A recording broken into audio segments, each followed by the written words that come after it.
This is the Drummer's Resource Podcast, Session 6. And the quote of the day is from Paulo Coelho, who said, "One day you will wake up and there won't be any more time to do the things you've always wanted to do. So do it now."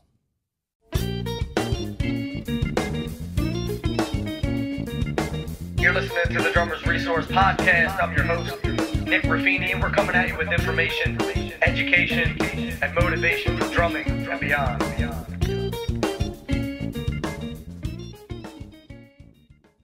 What's going on, everybody? Nick Raffini here with the Drummer's Resource Podcast.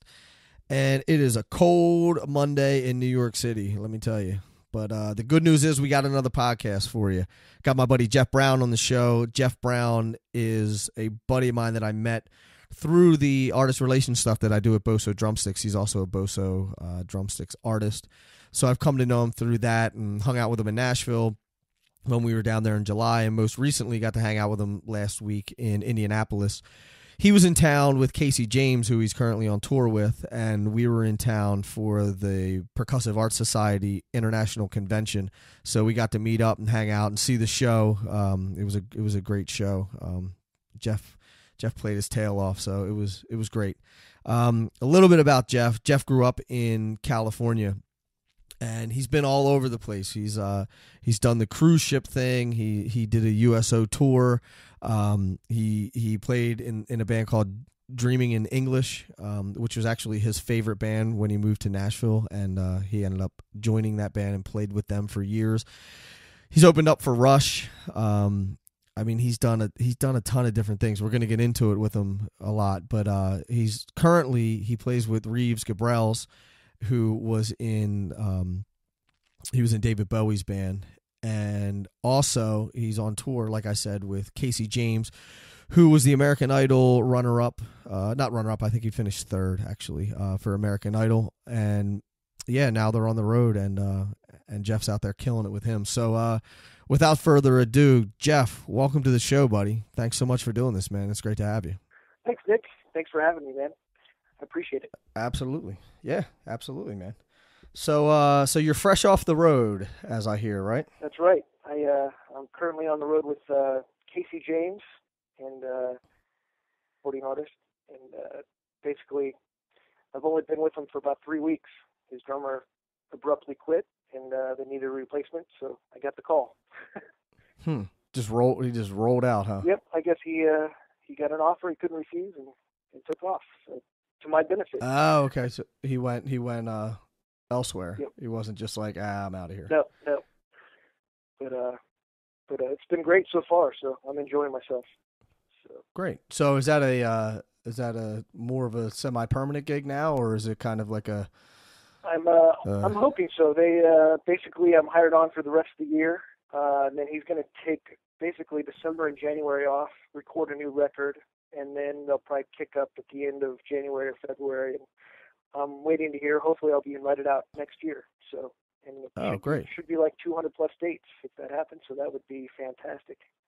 Wow. Yeah. And what size venues are you playing? It just depends. At this late in the year, it's a lot of county fairs, and then there's theaters and clubs. So it just depends. You could have, a club that fits maybe 1,000 people, and then play a fair for several thousand.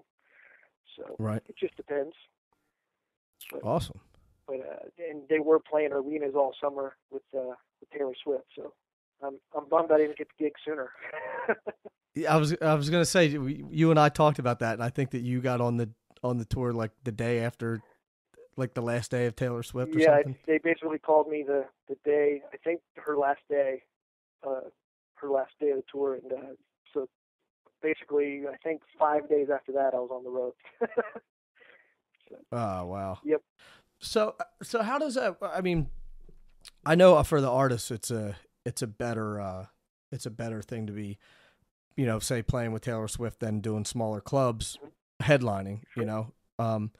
But how's that work? I mean, is the bread different for you? Like, say you're on tour with Taylor Swift, and then you're opening for Taylor Swift with Casey, and then you go to something like smaller clubs or something like that. Does the bread usually stay the same, or does it fluctuate? Typically, it's been my experience where, you know, you sign on for a certain pay rate and it stays pretty consistent. And then the longer you're with the artist, you know, they'll bump you up usually every year, or as they get more success, they try to share the wealth. Right. But yeah, that makes sense. but just playing, you know, throughout the year, you may play an arena, you may play a stadium, or you may play to 50 people in a club, depending on the day. Right. And, I got you. Right. But you're pretty much, you know, get what you get. And but you know, I mean, most people I work with it's been very fair, so can't complain. Okay. And you get to do what you love. And there's no what's that? And you get to do what you love, you know. So definitely no complaining. There's definitely something to be said about getting paid to do what you love. Exactly. So you've been how long have you been in Nashville now? I moved to Nashville basically I think the end of '93, early '94. I moved to Nashville. Okay. And I originally grew up in Orange County, California, and still miss it. I love it out there. But basically got a gig playing. I was going to college, kind of floundering. I knew I wanted to play drums for a living, but I had no idea how to go about doing that. You know, I just had no idea. I didn't have family or friends in the music industry or anything. So through the lead singer of my band at the time, he used to do cruise ship gigs where he was like singer, dancer, and stuff like that. Well, he got an offer to go on a cruise ship, and I said, hey, offhandedly, do they need a drummer?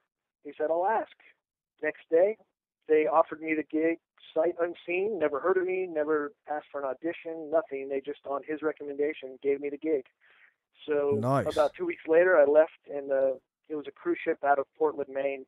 It was basically a glorified ferry, but we went and played, you know, basically 7 nights a week for 6 months on wow. And it was great experience, awesome. Do you like the water? I do. I love the water. Yeah, me too. Me too. In fact, being in Nashville, I really miss the ocean. But long story short, that gig ended, and my phone's making all sorts of noises. Sorry about that. That's all right. I basically, the producer from the cruise ship for the entertainment lived in Nashville, so we had to come to Nashville first for rehearsals, then go to the cruise ship, then come back to Nashville, and we could fly home to wherever that was. And so I spent a week in Nashville before I was going to fly back to California, and ended up through people I met on the cruise ship, said, hey, my friend's band is looking for a drummer. Are you interested? And I said, no, I'm moving back to California, and I would never want to move to Nashville. I don't even like country music, Well, I ended up my gear's here, but I'll go jam with the guys if that's cool. Sure. So I went, set up in these guys' house, total strangers, and ended up loving it. They played all the music I liked. It was a rock band, basically a cover band, and so I made the decision. I got nothing to go home to really except family. I was just going to go back to college. Why not play music? So I ended up moving to Nashville, and it's been the best move I ever made. It's been great. Yeah. Yep. So do you think that, I guess it's kind of hard to tell, but do you think it would have been different if you would have moved back to LA? Yeah. Or Orange County? Yeah, I think it would have been a little harder to move back to LA. With no connections at all out there, I would have been really starting at the bottom. And, there's no telling. I would think I would still try full on and do what I could. But I guess with the leg up in Nashville, it was kind of, I had made a few connections, so that kind of got my foot in the door.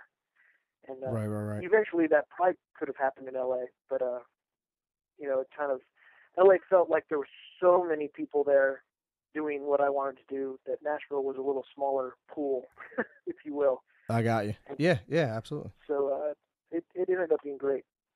And smart. That makes sense. I mean, the excuse me, the LA thing is, like you said, it's tough, man. And especially I'm guessing. I wasn't there, but I'm guessing that in the early '90s, the Nashville scene wasn't. I don't want to say it wasn't as competitive as it is now, but it seems like there's been this like mass exodus from New York and LA, and a lot of people are going to Nashville. absolutely. And I think that's mostly, the recording cats and stuff. And back when I moved here, I didn't even really know I wanted to be a studio guy, a live guy. Mm-hmm. I just knew to play drums. I happened Right. to join a band, and I always wanted to be in a band. That was the thing too. I wanted to be in a band with my brothers, and, Right. go rule the world. And I remember talking when we had lunch in Nashville. You were saying that you were originally you wanted to go do the original thing, and you were like, I don't really want to be like a sideman or anything. I Yep. want to. Yeah, that was my total mindset. And lucky, I was lucky up until about 2001. I had several bands up until then, but 2001 was the changing point. I'd been in all these rock bands. We were a band. We were touring. Put out records that no one ever heard. Couldn't get on the radio. Right. It was a tough existence. And Mm-hmm. and then about I've been down that road, man. absolutely, Yeah. it's tough. And it was kind of, when that band ended, it was devastating to me. It was like, man, what am I going to do now? And so I had to kind of shift my whole perspective around and go, well, maybe I should try to be a side musician. And Mm-hmm. and then other doors opened up. And then I got invited to play on friends' records, and that got my foot in the door in the studio scene. And so I was, for up until now, still present day, I can still go on the road and play and still get called for sessions when I'm in town, which is, I feel very That's lucky great. to be able to do that. But Now, do you feel like in Nashville I know that in LA it's either you're either a touring guy or you're a session guy, and there's a little bit of commingling of the two, but for the most part you either do one or the other. Do you feel like it's the same way there in Nashville? Because it seems like everybody I talk to does both. yeah, it's weird. I think there is still that stigma of studio guys and live guys, and I think the studio guys, the ones that are getting the 80% of the work doing master sessions, those guys are usually all studio and only go on the road if it's really lucrative for them to go on the road. So they would be Right. totally. And then there's the guys that are just road guys, may not be able to cut it in the studio or just never had the opportunity to do the studio thing, and they're just total road guys. And then I think I fall in the middle somewhere where there's guys that want to do both and can do both. And I mostly do demo sessions and boutique records for friends and stuff like that. And then the occasional movie soundtrack will come up, or a master track for someone big. It just depends randomly. But it's not really consistent. But I'm able to do both the live and studio. So, and like Rich Redmond walks that line really well. He's Right. He just, I don't understand how he keeps up with himself. He's so He doesn't sleep. I figured it out. It's amazing. He doesn't sleep. It's amazing. I respect the guy incredibly. I don't know how he finds the hours and days, but he's able to balance all these things, and it's a really cool thing. And I strive to be that busy and be able to do all those multiple things. But I feel lucky. And he still has energy. Oh, his energy level's unbelievable. He makes me look like He's like, hey, I haven't slept in 3 weeks. Let's go run a marathon. You're like, come on, yeah, man. He's incredible. It's amazing. Pretty awesome to see, and just a great dude. Is. Just a super nice guy. So yeah, he's you're probably the third or fourth person who brought him up. Yeah. In an interview and everyone said the same exact thing. They're just like, Steve Bowman was saying, like, the first gig that he got in town, he was like, some guy, Rich Redmond, called me. He was like, I didn't even know who he was. Yeah. And he's like, hey, here's a gig for you, well, that's funny. I met Rich back, I want to say it was 94 or 95, maybe, something like that. I can't remember exactly when he moved to town. I think I beat him by maybe a year. I'm not sure. Oh, okay. But he knew man, he was laser focused back then. He knew what he wanted to do and how to get there. And it's very cool to see how he did that. He knew he wanted to be the side guy and be able to do all that he does now. And I was more the band guy. I want to be in a band, whatever. And now our two career paths have finally they're starting to I'm starting to parallel it a little bit more now. But still, he's a great role model for anyone that for that focus and determination. It's pretty awesome. Sure. So going back to we were talking about how some guys, can handle the sessions and some guys can't. Right. And I know there's a lot of reading. Do you read well? You know what? I read. I don't read well, but I have yet to have a session where I've had to read. Really? Do you know the number system thing and all that? I do, and I've kind of come up with the number system is probably the quickest and easiest thing to do in the studio. But I've kind of come up with my own cheat because when I listen down to someone's track before we go, if they play the demo, I just have my own little cheat sheet that I make, and it's basically I'll just verse, and if it's most songs have a predictable count to them, right? Sure. So you can usually get away with. I can just put verse, chorus, or verse, pre-chorus, chorus, verse, chorus, bridge, chorus out, and 95% of the time you're going to be on the money. And right. Unless there's odd bars, then I'll dictate that out. But usually I've been really lucky in my little system that I have, and it means I can pay more attention to what's happening and play off other musicians instead of looking at my chart. I can be more in the moment, and I find that helps me. Absolutely. And that's just a personal preference. But I try to be more in the moment and looking at a piece of paper. But is there a lot of that going on down there where there's just like guys are just handing people just these heavy charts? There probably is. I haven't really seen it. I got to witness a tracking session. A friend of mine works for Sony PlayStation, and they were tracking some a huge orchestra one day, and then like the rhythm section another day. And I got to come down to Ocean Way and go check it out. And man, nice. Those charts were. That's some heavy. You had to be a real reader, be able to read it down on the fly, and sure. I mean they were cutting it in 2 takes, and it was impressive. It was, with all the time changes, and I did stuff like that on the cruise ship where we sight read the whole show, and there was a bunch of songs crashing into each other with different time changes and stuff. But this was a whole other level, and right. You've got say 80 musicians in the room relying on you to nail it. It's like, right. They're like, don't blow this change, man, because we don't feel like playing it again. Exactly. It was really impressive to see, and that was a whole other level that my reading skills are not up to par to do that session. Right. But it was cool to see that happen and respect how that goes down. Sure. It was very cool. I have tremendous respect for those guys.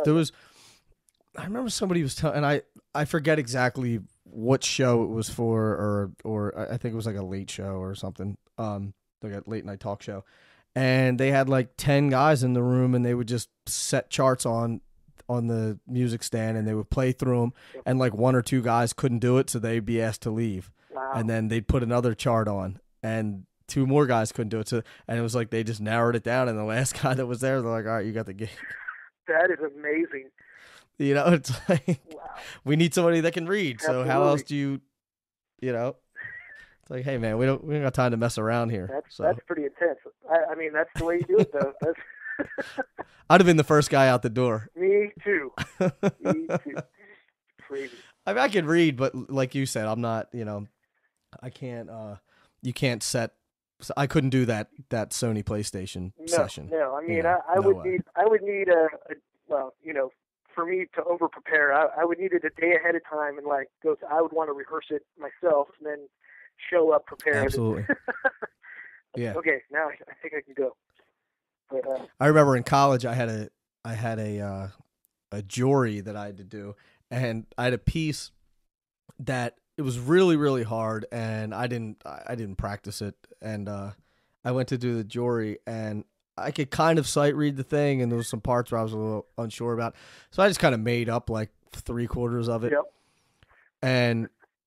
But the people, the judges, they didn't have the music in front of them, but the one guy said, I really like how you ad-lib the last, 3/4 of the piece. And I'm like, how does he know that? And I looked down and it was arranged by him.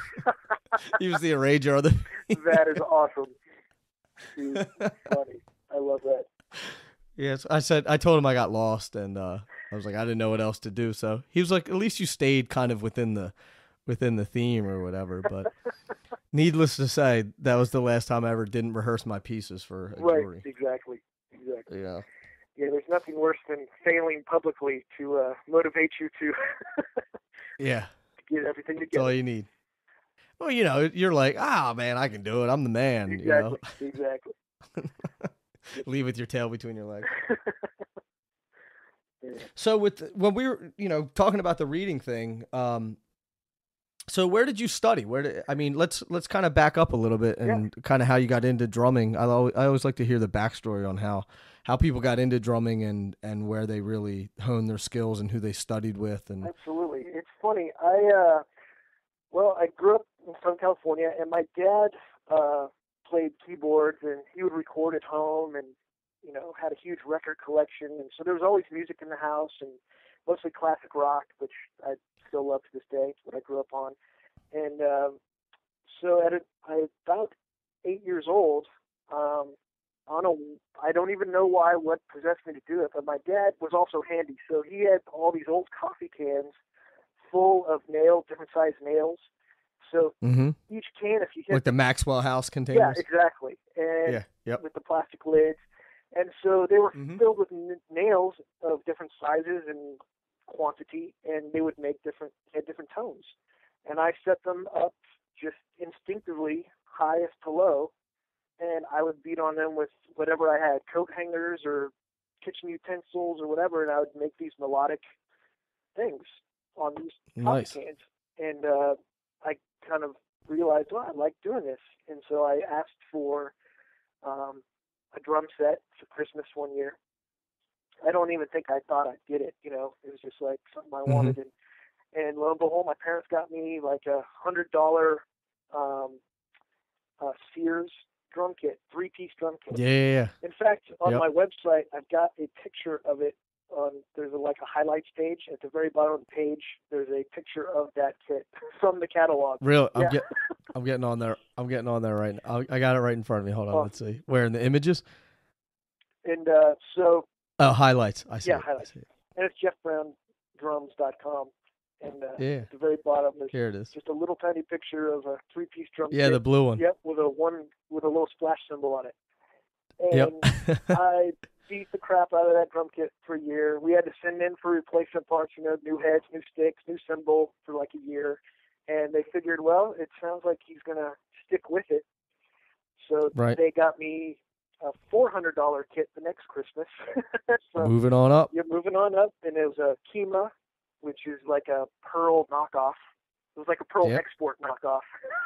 And I still own that kit up until about 6 months ago, actually, which is really funny. But really? And I just taught myself how to play. I put on my dad's records, everything. The very first song I learned how to play on drums was "Yes, Owner of a Lonely Heart." Nice. And every time I hear it, it takes me right back to learning that track. And as an 8, 9-year-old, there's some independence that is easy to me now, but as a kid, it was like tricky figuring it out. And so from there, I just taught myself. I could hear what the drums were doing on record and just figured it out. And did that until middle school, 7th grade. We had music class, and so I joined the band and learned my rudiments, and then did little concerts at school and did that for 7th and 8th grade. Then went to high school, joined the band. There was 3 bands offered. There was marching, concert, and jazz, and was able to join all of those. And that's where I kind of learned the basics. I had taught myself drums, but didn't know the rudiments and all that stuff from teaching myself at home. So that's kind of where I got more foundational, training is in high school and stuff. But I never really, there was a great drummer in my high school. His name was Jeremy Wood. who I believe he was a senior. He was a junior or senior when I was a freshman, and he was just awesome. To me, he was like Stuart Copeland. He could just play all this stuff flawlessly. It was awesome. Right. And so I tried to emulate him, and I learned a lot of tricks from him. But I've never really studied with a drum teacher. Okay. Probably to my detriment. But I'm kind of a loner when it comes to practicing and getting stuff together. It's like I want to come out a fully functional musician when, it's weird. I've just had that mentality always. No, I get it. And do you? What's your practice routine like? Do you shed a lot, or do you not shed as much as you should? Or it changes. I shed when I feel I need to work on something, for sure. Sometimes, like, I was never a good double bass drum player. I think I was intimidated by it. I had friends that were really natural at it and could just kill on it. I wasn't good at it, and I felt I was good at a lot of other things. So I love John Bonham, so he was a single kick drum guy. So if he can do it on single, I can do it on single. No big deal. Sure. Well, more recently, I'm like, well, maybe I'm not as well-rounded as I should be. I can play all these different styles, but I've never been able to do double kick, really to my liking, how I would think I would want to play it. And so I got a double pedal from Ludwig and their new Atlas, and it's a killer double pedal. So I just started shedding it and slowly worked up. I read a couple articles and stuff on how to kind of build it up. And now I'm at a point, I'm still not hugely technically proficient at it, but I can play it. I'd be comfortable playing it live. So if I got a gig that it called for it, I'd be comfortable taking that gig. Whereas a year ago, I couldn't do that. So did you do like some rudiments and stuff between your feet? Yep, I did rudiments, and and then I get bored easily. So once I start doing rudiments and I get a little bored, I'll start just playing to random beats, and I'll try to displace the beats and just see what I can come up with that sounds cool. And then when I feel like I'm getting it, I'll record it to see if it really is sounding good. Right. All right, let's see if I can really make this sound even and fast and whatever. And and then when I feel I have it, then I kind of just revisit it every so often. Just like, and then there's other things where sometimes I just like to sit at the kit and just groove.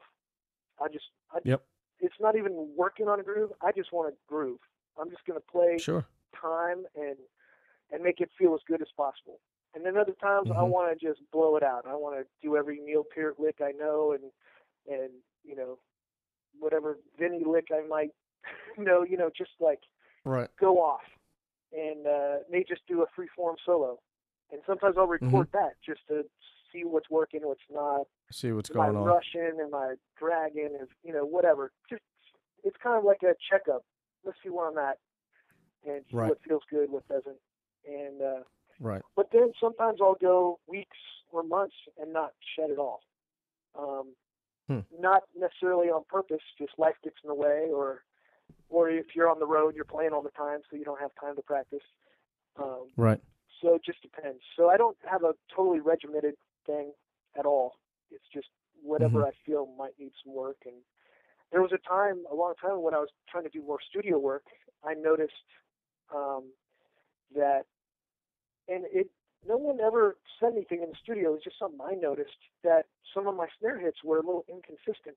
Everything was in time. It felt good, but, I could feel a little inconsistency that drew my ear away from the groove. So dynamically, and maybe I was hitting all rims and I missed a rim on, I was doing a rim shot on everything and then missed one, and it sounded funky to my ear. But everyone loved the track, so they let it go. No big deal. Well, I didn't like that, so I'd come home and I'd try to hit that snare drum as consistently as possible, and that was a routine I did for a while. And now I feel I'm pretty good at that I can be consistent and, nail it every time. So it's hard, man. Oh, it is, absolutely. And, adrenaline and all sorts of factors can go into that too. So you got to kind of control that. And So it's and different styles of music can change the way you know, if you're playing something heavier and rock, you're going to hit it heavier and harder. And if you're playing lighter, it's even harder to play consistently if you're playing like a light, pretty song, you know. Mm-hmm. And you try to hit the same spot, the snare, same velocity, everything. And so I tried to work on all that stuff. And, I think that's a constant. You know, I think I'm 99% there, but you can always have a bad day. Yeah, absolutely. But, I think that there's that, you know, I don't know, as the older I get, the more I'm concerned about cleaning up my playing rather than, you know, playing a million miles an hour or doing all these crazy licks. I'm like, I really just want it to be, you know, very well defined. Yep. and not like in like a mathematical kind of way or like a choppy kind of way, Right. but like, you know, I don't know. I want to sound like Steve Gadd. Yeah, when I you cut want stuff, it to you know? want it to breathe a little more. It has the Yeah. space in between the notes also. Mhm. You know, it's not all And have control over that totally. Like Exactly. I can be shorten that space or, you know, make that space wider if I want to. Absolutely. It's all the So, fine it sounds tuning, the fine honing of, you know, the craft. Try to Mm-hmm. and some, you know, Absolutely. some days you forget your training. Some days you Right, just go right. and blow it out, and then you realize, man, what was I doing? You know, that wasn't grooving at all. Right. And you got to Yeah. kind of reel it back in. It's kind of funny. But, Mm-hmm. but, Agreed. try to make it second nature, though. That's the key. That it just comes Sure. out of you that way. And I always wonder, you know, the reason why I asked about the routine, I always wonder what people's practice routines are, because there's some people, you know, like take a guy like JoJo Mayer, I'm sure that he sheds all day, every day, Right. you know, but actually, you know what he did say that he doesn't have like a set practice routine, but guys like that and Thomas Lang and all those guys, I'm sure that, I mean, they still have to shed all the time. Yeah. You know, sometimes I feel guilty. I'm like, man, I haven't shed and I haven't hit the pad in, you know, a week and a half or 2 weeks or whatever. And, yeah. Yeah, it's one of those things I end up, if I haven't done it in a while, I end up just missing it. It's almost like, man, I haven't hit anything with sticks in a while. I need to, and my wife knows it too. I'll start, you know, tapping on things around the house during a movie or something. She's like, okay, Right. all right, why don't you go play? Bye. I get it. Go play. Right. You know, it's pretty funny. So when you were saying when you were in high school, so you looked up to a guy that was a little bit older than you and learned from him, but then moving on from there, did you do like the book thing, or did you or just like a mix of a bunch of different things? You know, it was mostly, I never got into the books, even like videos or anything. It was very rare if I saw anything other than a live concert or something. I was just so into learning stuff off the record, and challenging. You know, I'm a huge Rush fan to this day. My dad introduced me to Rush a long, long time ago, and so that was a challenge to learn all those parts. And and early on, I didn't even know I was playing odd times or across the par line or anything. And and then realizing later what you were able to do was kind of cool. That it came more naturally instead of having to count it out or anything.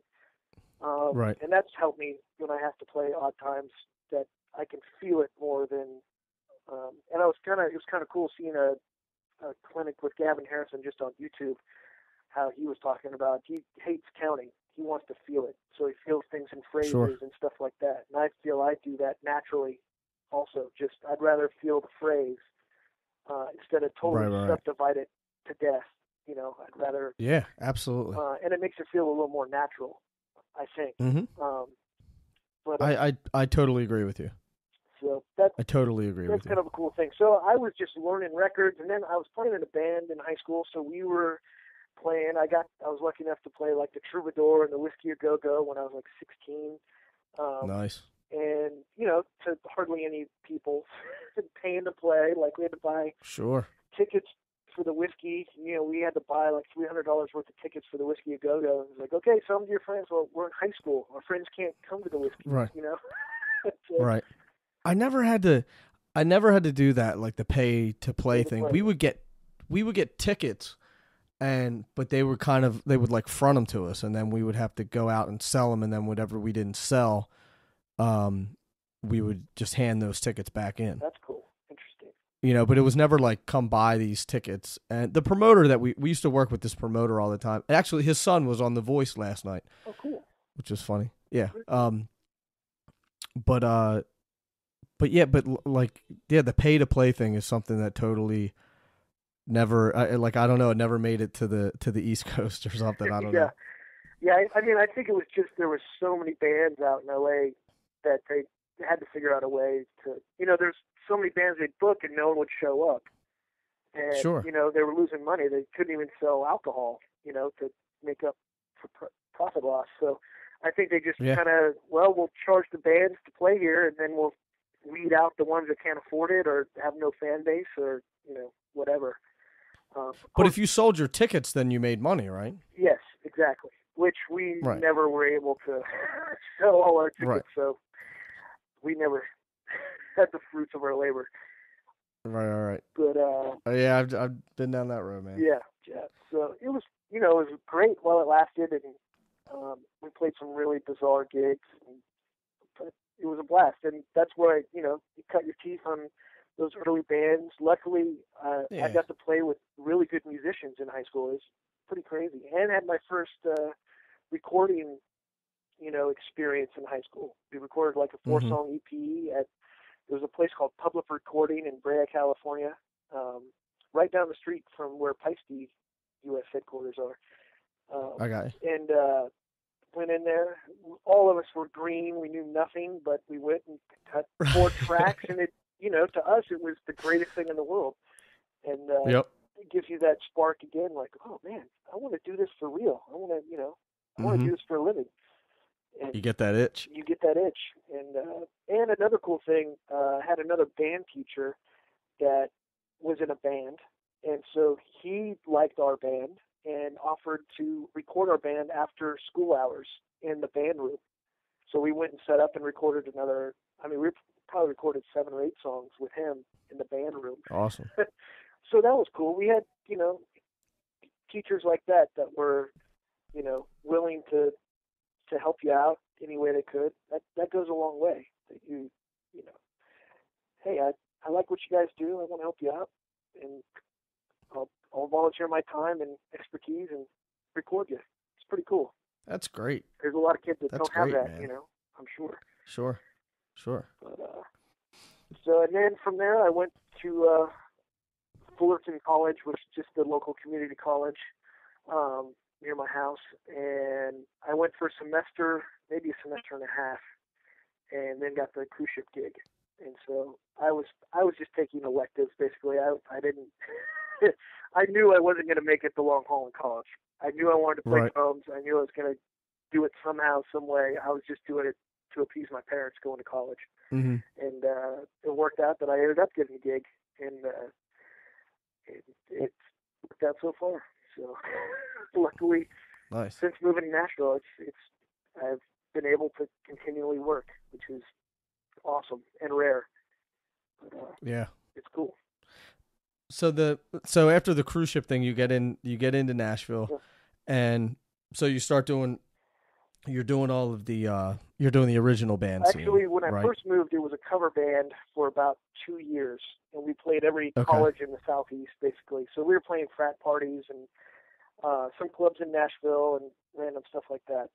And then we decided to become an original band, recorded a record, and immediately broke up. So, that old story. So when about a week after that band broke up, I got word from this other band there was a band called Dreaming in English in Nashville. It's my favorite band to go in to see live, and they needed a new drummer. So I got the call, went and auditioned, and got it. And I was in that band for like 6 or 7 years. And you said that was what, like 96? Yeah, 96 to 2001, I think. played. So and that was awesome. All original. Did South by Southwest a couple times. We just had a great time. We toured as much as we could, recorded a record in '98 that I still love, I still listen to. Awesome. And that was a fun band. That was the one that I was so disappointed that went away, because I thought I had It a says real you shot. you guys played with Rush in '97. That's right. Yes, we got to open for Rush, and we That's opened awesome. for Van Halen once too at the big amphitheater. Nice. Did you meet Neil? No, I didn't. I got to watch him warm up, but that was there. it. You go. I didn't get to meet him. But yeah, so those were awesome experiences. Those were really, really cool. So now is that band completely done? Yeah, that band, it totally ended in 2001. So what happened there? It was like a VH1 Behind the Music. It was like just infighting and drugs and you name it. It was just like it ended poorly. And but ironically, I now work with the lead guitarist from that band a ton. He's now a producer, owns his own little studio, and I go and track for him as much as possible. It's awesome. So that's been a great relationship. It's really cool that's worked out. So it was just chaos in the band, though. Yeah, there was just chaos, and we had a manager who, great guy, nice guy, but he ended up having to kind of babysit the lead singer instead of dealing with band business. Right. And so the band went by the wayside, and everyone didn't trust each other at the end, and it was just ugly, and really for no reason. It was just we were too close to it at the time, and it just fell apart. I think it was frustration for things not moving faster. And they had already been together. I joined in '96, and they had already been together at least 5 years, maybe more before that. So this was like the second incarnation of this band. And I think they were starting to get, like, labels were passing on, because didn't we already pass on you, 5 years ago? And right. So no one, they were kind of untouchable. Is what I got from it. I don't know if that's total fact, but that's kind of my perception. But yeah, that was a bummer to see that go.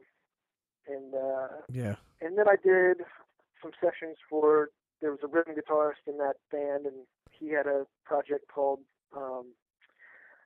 Another Benny. And so we went and tracked a bunch of songs for that, which are fun songs, but, never went anywhere. And so, pretty that cool. happens. Yeah. And there was, a couple other band projects that I tried to do, but nothing just, there was one, I think on my website, there's one called Mida Joe. And we were all in bands together separately, but kind of around the same time, the Dreaming English era, there was a band called Love Circle Logic, and two of the guys from that and I got together, and my buddy Steve Cook, who's a bass player, he joined too, and I don't even know how long. We basically recorded for a year in a basement, and finally put out a record that no one cared about, and no one wanted to hear. But it was like going to record every week for a year was the fun part of it. And then we may have played one or two shows, and then the band was over. So a colossal waste of time in the end, but it was fun while it was happening.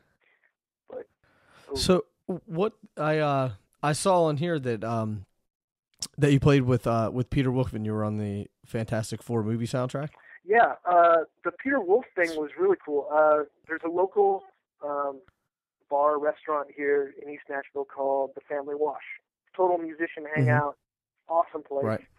And the owner of the restaurant is Jamie Rubin, and he called me one day, said, "Hey, Peter Wolf's going to come play a show here at the bar. Would you want to play with him?" Sure. And so the day before the show, I got together with his guitarist, and I'm blanking on his name. He plays with Bob Dylan now, Stewart, and I'm blanking on last name, but Stewart plays guitar. So we went through the whole set, and the next day we ran through one song with Peter and played a show, and it was all mostly his blues stuff. We didn't play any Jay Giles songs at all, but it was a blast. And he was, I mean, this is a tiny little place, and the stage is, like maybe 10 by 8. I mean, it's really small. Right. And he was animated like he was in an arena, and that was awesome. fun to see. That was really cool, and his voice sounded amazing. That was a cool experience, and so I enjoyed that. And from the same experience, I guess the year later, Jamie Rubin also asked me if I wanted to play with Reeves Gabrels when he came to town. Who, for people, I thought I remembered you saying that it was the guy that owned that restaurant that hooked you up. Yep. With Reeves. They used to play in a band together in Boston, and before Reeves joined forces with Tin Machine and David Bowie and stuff like that. Right. And Reeves went through a divorce and was going to move to Nashville, and so he was going to come play a show at the Family Wash and asked me, "Hey, you want to play with Reeves?" Absolutely, I'd love to. Yep. And I've played with him ever since. Awesome. It's been awesome. Love it. And so I have to thank Jamie Rubin for many of my gigs. But yeah. So that's been outstanding. And now Reeves has joined The Cure, so that's pretty awesome for him too. So, oh, really? Yep. He's a permanent member of The Cure now, and so I just do his solo stuff when he's in town. And we recorded a record that hopefully will come out next year. We're going to get it mixed in January, and hopefully it'll come out sometime next year, which I'm really proud of. It's a cool record. There's some covers That's on great. it, and then some originals, but it's a cool record, pretty unique. But, awesome. Yeah, so good stuff. That's what. So then, so the Reeves stuff. So you're still doing the Reeves stuff, Yep. And then you got the Casey James stuff going on as well. So what I guess so who takes precedent in that situation? Well, in this situation now, it would be Casey James would take precedent. If there was a double booking, I would have to go with Casey James just because of the longevity of that. Reeves would understand. Right. And, I have had to sub out a couple times. Like when I was with Steel Magnolia in 2010, we were on the Brad Paisley tour opening up, and there was some dates that I just couldn't do. And so you got another guy, which there's plenty of competent drummers, that can definitely do the gig. Right. I'm just lucky that Reeves likes me, so I get the first call. But so there has been a few times that I've missed, and although I did, and this may have been to my detriment, but when I was with Steel Magnolia, there was a chance Reeves got to do a show in Luxembourg. It was a master class and a show in Luxembourg at the Rock Hall, and I just couldn't pass it up. I was like, man, I really want to go. So I talked to Steel Magnolia and said, hey, man, I'm going to miss these 3 shows. They're okay, I'll get a sub, person and, are you cool with that? I made sure I didn't just bail on them. If they said no, I would have stayed. I would have missed the gigs. But they said, yeah, man, no problem. Go for it. And so I went to Europe it was a 3-day trip. That's it. But it was awesome. Nice. Got to go play with Reeves in Luxembourg. That's awesome. Totally worth it. It was awesome. But that's a hard gig. That's a hard gig to pass up. Totally. But to my detriment, soon after, things got tense back in Steel Magnolia, and I ended up quitting. And and they replaced me with the guy I had sub. So that, I think my not doing those gigs may have said, hey, I wasn't loyal or something, which wasn't the fact. It was just that I really wanted to do those gigs with Reeves. So, yeah. But right now, if that same thing would happen, I would not diss a Casey James gig for Reeves right now. Right. Just because of the potential for Casey James next year. He's going to put out a new record, the touring cycle, the whole thing. I'd want to be loyal to that and, make that happen. And Reeves would totally understand. So. Sure. Yeah. Now, what's that the tour that you just got off of with Casey? Is that a van tour or is it a bus tour? It's a bus tour. Yeah. Nice. Yeah. And Nice. yeah, they do it right. Got great management, great team, great crew on the road. I mean, it's a really great organization, and mellow. Like, they are like huge partiers. You know, it's actually a really nice situation. It's kind of cool, and which makes it nice. Yeah, that makes it a lot easier, man. It does. You know, there's no egos. It's been really enjoyable. So hopefully he'll invite me out again. Yeah. Hopefully it'll man, that'd be great. on. Yeah, absolutely. Who was I thought when we had sorry, I moved away from the microphone there for a second. I thought when we were at lunch together in July, you were saying that you were working with another artist. I thought you said that you were working on a record with a female artist or something like that, or did I make that up? Let me think back. I can't remember right now who that would be. I did do let's see. Oh, yes, that's right. I did some tracks for Aria Summer, who she was a Nickelodeon actress. She was on some Nickelodeon like kids show, and now she's trying to be a country artist. And so I was literally probably the week before I saw you, I was in the studio with her, and that was a cool session. That was a whole lot of fun. And I can't remember how many tracks we did. We probably did 6 tracks with her, and I actually haven't heard anything back. Someone sent me the mixes of the session, which was great, sounded awesome, but I haven't heard if she's gotten a deal or what from that. I got you. But she was great, and she could actually sing. She could actually play. She played piano, outstanding. She could play guitar. So she was the real deal. She wasn't kind of like a pretty face you put up and, okay, go ahead and sing. She could actually pull it off, which was refreshing. It was actually really nice. And she was super sweet, too. She had no ego, and she hung out with the band, and, that was super cool. Oh, cool. Yeah. Good. That's good to hear. That was a good experience. Yeah, I don't know what made me even think of that. It just, it just kind of came into my brain there for a second, and I couldn't. I don't know why. So I figured I totally was blanking for a minute, like, who did I play with? Yeah, but she was sweet. Right. Aria Summer, she was totally cool. Cool. But, and you asked earlier about the Fantastic Four soundtrack, and I also did Elektra soundtrack, which was a terrible movie. But I got asked to play for this girl, Megan McCauley, who was on Wind Up Records. Through that band that we recorded for a year and then released something for no one, that band was the backup band for this Megan McCauley on record.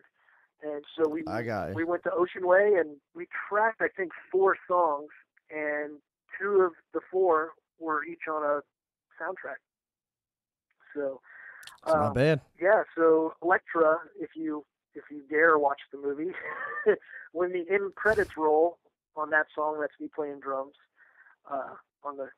during the credits. And then nice. Fantastic Four, I know the song's on the soundtrack, but I don't know if it actually appears in the movie. If it does, it's probably a snippet. But I got you. But that was cool too. That was a cool experience. And yeah, that's awesome. And man, that recording Ocean Way, we had some awesome sounds. The drums sounded huge on that record. I'm sure. It was very, very cool. I'm sure. Yeah, that was a cool experience. Nice. Just lush. But so those were fun, and then let's see. After that, I kind of moved. I was just playing with random people, mostly friends that had bands that needed someone. Mm-hmm. And then I was actually on tour with Reeves in 2009. We did like a 2-week East Coast tour. And while I was out there the last week, my friend Steve Cook, great bass player, he's currently with Phil Vassar, but at the time he was with Bucky Covington. He called me up and said, "Hey, we're going to make a drumming change. Are you available? Like tomorrow?" I'm like, man, I'm on the road. Wow. There's no way I can't do it. But if you wait a week, if it's possible, I can do it the following week. Send me tracks to learn, and I can be there. And so he said, well, I'll get back to you. And they talked it over, and they said it was worth the wait. And Great. The next week, I basically had to learn a very similar situation to Casey James. I basically had to learn, a 90-minute set in 3 days. And my first gig with Bucky was opening for Darius Rucker in front of like 5,000 people. And that talk about nerve-wracking. Nice. And Yeah.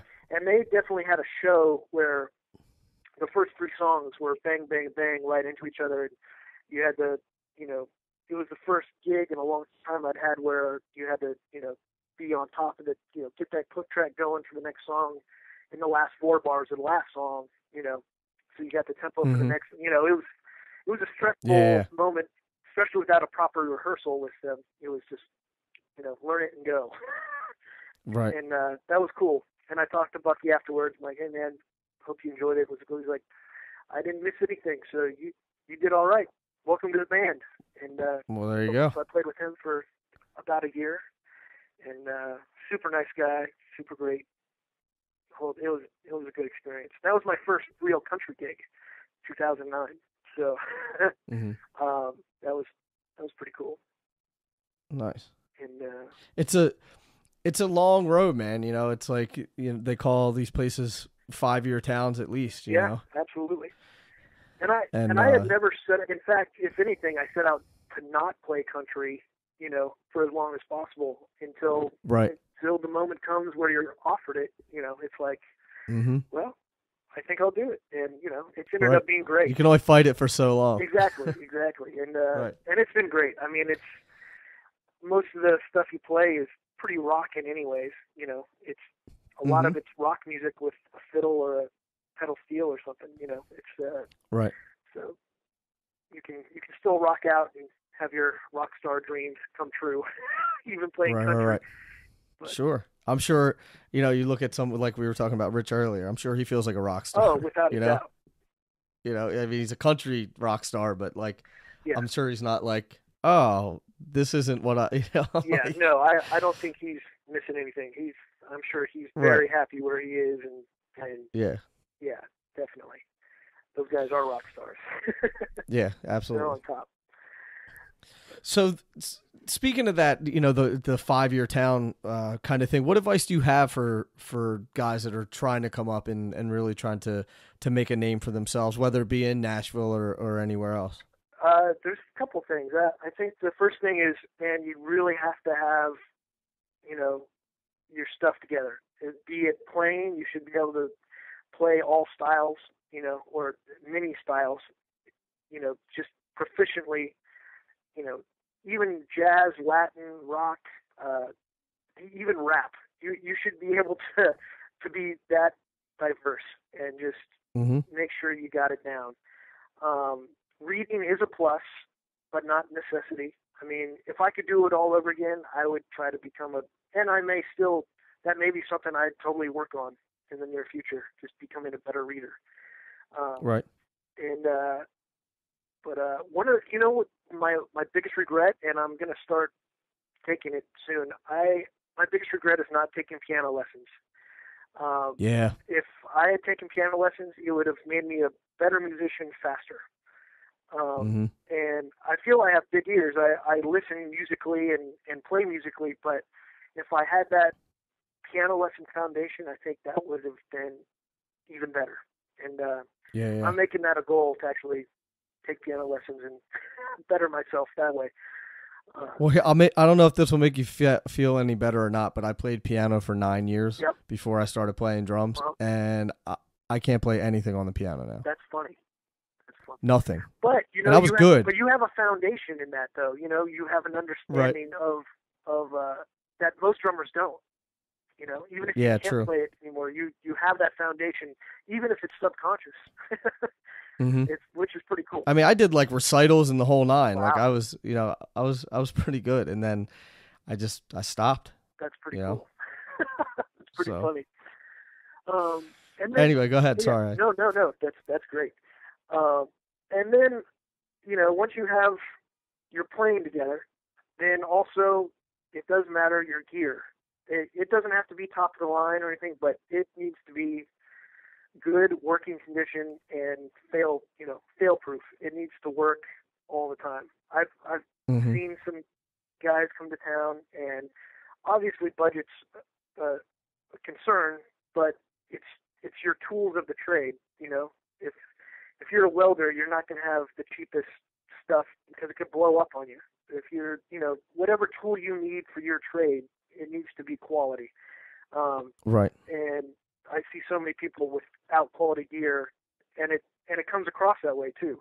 You know, and people will, you know, you listen with your eyes also, and if it doesn't look good, and it's going to have a bad, you know, leave a bad taste in someone's mouth. Sure. So, sure. And that's not necessarily a deal breaker, but it would just be advice I would give. Right. And then be nice to everyone, because you never know who will help you down the road. Even if it's, you know, someone shuffling papers at, you know, the booking agent or whatever. You never know. Most of my gigs have come, you know, you always hear the term, it's all who you know. You know, that's how you get ahead. It's all who you know. It's so true, but not in the way I always thought. I always thought you had to know some powerful people, and that's how you get ahead, you know. So how do you meet all these powerful people? It's so not that. It's the people you used to play in bands with. It's people that managed you or booked you, or like I worked in a restaurant for like 12 years while I was here, grinding it out. And people I met in that restaurant. In fact, the way I got this Casey James gig, a girl I worked in the restaurant with, her husband is Casey James' manager. See that? It's nuts. And I haven't talked to them in probably over a decade, but they remembered me. They liked me. I had, you know, and they gave me a call, gave me a shot. That's awesome. And did you ever read? Mel Brown has a book called "From Zero to Sideman." Did you ever hear that book? I think you told me about it actually. I want to read it. Yeah, I think you did. Yeah, it's a good book. I want to read It's definitely a good book. Definitely. Yeah, it's pretty interesting. And same with the sessions I've gotten. It's all from people I used to play with in bands, or, you know, someone that was a guitarist that I played with once on on another session is now a producer, or the songwriter on a tune. You know, it's all relationships. And I think that's where it's a relationship game totally. You know, and you have to be genuine. You know, you just don't want to be you know, nice. You got to create those. You know, you have to nurture those relationships, and it's pretty cool. So be nice to everyone, because you just never know. It's extremely good advice. Yeah, it's so true. It is so true, and just, you know, work hard. I feel I've got a good work ethic, and I want to be the best I can be when I'm on a session or a gig. I want it to be perfect. Even though there probably is no perfect, but I strive for that. I want it to be, you know, as good as it can possibly be. And absolutely, I think that's the way everyone should be. And music will only be better if you feel that way. Agreed. But, and what's a record you were talking about? You know, that you learned from a lot of records, and so what's a record that you suggest everybody checks out? Man, that's a tough one. There's such a multitude of records. Like ones that I learned from, I wore out like the Police Synchronicity, because there's so many different styles on it. Rush Moving Pictures for the challenge. There's a band called Toy Matinee that tons of people don't know about, but Brian McLeod played drums on it, and it's one of my favorite records. And it's Kevin Gilbert on guitar, and it's killer. And it's just a pop record. I mean, you're not you're not breaking new ground, but it's so perfectly played and awesome. Right. And dude, I just interviewed Steve Bowman, and he, like, August and Everything After is my favorite record. Yeah. Yep. You know, and it's like totally a pop record, and yeah, so I understand what you mean with, like, oh, it's just a pop record. It was great. Yeah, so. And there's something like Ken Sumner's Tales, Sting. That when that came out, that was one of those records that you just had to learn it, and it's deceivingly difficult because of all the odd times, but it's so perfectly played. It's just it's magic when you finally, you know, play it right. It's like, man, that is how did he come up with that? You know, it's such a cool thing. So and that's the cool thing too. You can learn from any style of music. You know, so I used to be a total music snob growing up. You know, like, it had to be, you know, this. I didn't like pop or whatever. And now it's like, the more the merrier. I want to hear everything I can, because you can learn, you know. When I learned how to play reggae, that was like a complete epiphany. Like, well, if this is out there, what else is out there? You know? It's like, and it's like, oh man, this is totally cool. And you can just learn so much. And even, man, some of the best drummers in the world are on these country tracks. I mean, literally, Shannon Forrest is unbelievably good. There's just so many good drummers out there. And of course, everything Vinny does is outstanding, and it's cool. And even my new friend Bermuda Schwartz, him playing with Weird Al Yankovic, he's playing all those different styles flawlessly and cool. And you know, it's like it's so awesome. I bet that was a tough gig. Yeah, and I mean, he's the perfect guy for it. I think it's killer. You know. Yeah. I just love that stuff. That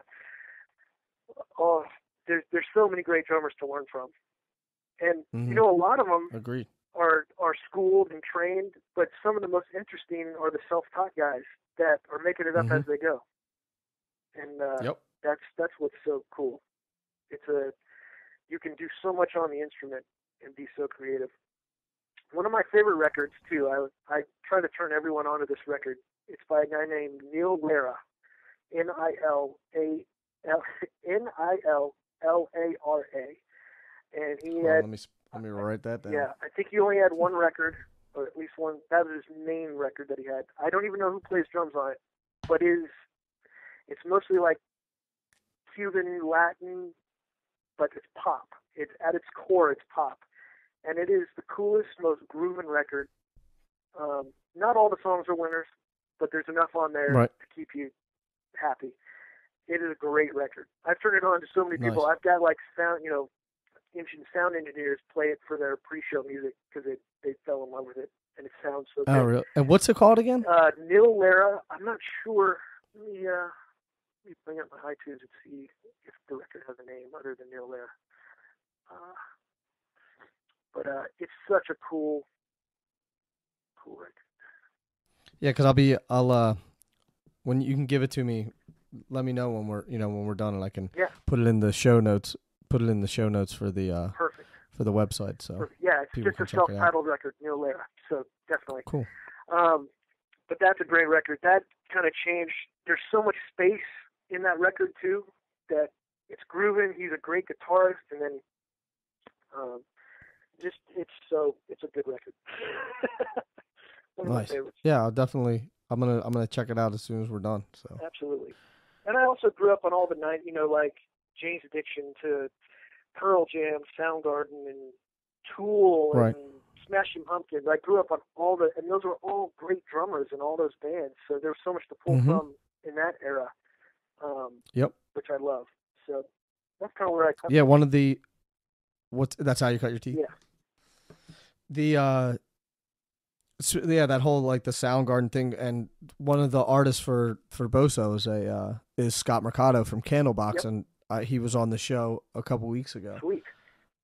And he's phenomenal, man. I didn't realize he's like a heavy jazz guy too. That's cool. I didn't realize that. I saw him open for Rush out in L.A. I don't remember. We what talked year. about that. I bet that we talked about that. Yeah, that was killer. That was the first time I'd even heard of Candlebox or anything, and I saw them open for Rush, and I was like, man, these guys are rocking. Yeah. That was really cool. Really cool. Yeah, and I didn't even realize it. He was like he was like a heavy jazz guy, and then was even like a super like jazz snob for a while and everything, and then he goes through the rock thing and everything. The interview's cool, man. It'll be up on the site soon. Awesome. You can check I will it out. definitely check that out. That's killer. Cool. So hey, man, we're at like an hour and 15 minutes. I don't want to take up too much of your time. Cool. I'm free. However you want to do it. I'm all good. So. Okay. Yeah, I mean, I think that I think we got a lot. Cool. So. Cool. And, you know. Yeah, enjoyable. It's fun. Cool. I really appreciate you doing this, man. Absolutely. It was a pleasure, and we'll definitely have to link up again here soon, and we could do some other stuff, or when you're back out on the road, maybe we can do some stuff on the road or whatever. So without a doubt, that'd be great. I'd love that. Cool. Awesome. Cool. And good luck with the site. That's killer. Thanks so much, man. I appreciate it. All right, so there you have it, Mr. Jeff Brown. And the reason why that the interview ended a little abruptly was he and I actually kept talking. We went on a little bit of a tangent there, so I cut that out not to bore you guys. So, but check out Jeff's website, jeffbrowndrums.com, or you can check out CaseyJamesOfficial.com. And Reeves Gabrel's, his website is Reeves, REEVZ as in zebra.net. And you can reach us, drummersresource.com, or on Facebook, facebook.com/drummersresource. And if you want to get at me directly, you can reach me on Twitter at Nick_Ruffini, RUF as in Frank, FINI. And be sure to subscribe to the podcast on iTunes. You can get on there, subscribe, leave a comment, leave the rating for the show, and I would definitely appreciate that. I got another podcast coming at you next week, another in-depth interview. Next week is Steve Bowman from the Counting Crows. And until then, thanks so much for listening. Keep drumming, and I'm out of here. See you.